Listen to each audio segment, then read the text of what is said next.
Alunos, vamos lá. Hoje a proposta aqui é de um canetado. Eu estou aplicando aqui para vocês uma estrutura de um canetado. Fiz uma borboleta para a gente trabalhar o pontilhismo também e as formas geométricas.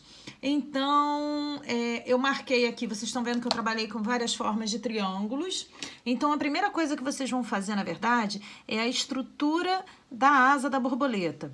Então, a gente vai trabalhar o esboço desse contorno da borboleta, para só assim a gente fazer as divisões desses veios aqui, dessas linhas que a gente vê por dentro dela. Se vocês perceberem, a minha não tá simétrica, ou seja, ela não tem as mesmas formas aqui de desenho dentro da asa. Tá bem parecido, mas não tá igual, idêntico. E a ideia nem é que fique perfeitamente idêntico, tá? Não se fixem nisso. Por quê? Basta fazer parecido e dar... O que vocês vão fazer? Depois com a caneta 005, vocês vão fazendo linhas, ó, na junção entre essas estruturas, um pouquinho mais preenchidas, mais grossas, tá vendo? Para dar esse acabamento mais interessante.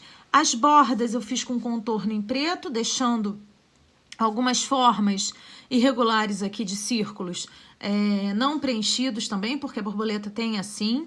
Fiz toda ela próxima ao corpinho dela em pontilhismo e fui afastando os pontos para dar essa ideia de luz. Percebam que algumas áreas eu trabalhei mais próximos para dar ideia de sombreamento e fui abrindo. Então, a gente fica com esse volume interessante. Depois que eu a fiz, eu marquei, aí sim, eu estruturei as formas triangulares. Aí eu fui colocando, eu fui montando um esquema de triângulos que eu queria. E eu marquei o esboço para só depois preencher alguns mais grossos, outros com preenchimento parcial, alguns em traços, para fazer essa estrutura mais interessante. É mais um treino do traço do que basicamente estrutura de proporção e de esboço, tá? Claro que vocês vão ter que fazer o esboço, trabalhar os triângulos, mas é mais para o preenchimento, que eu já dei outras aulas em canetado de preenchimento com pontilhismo.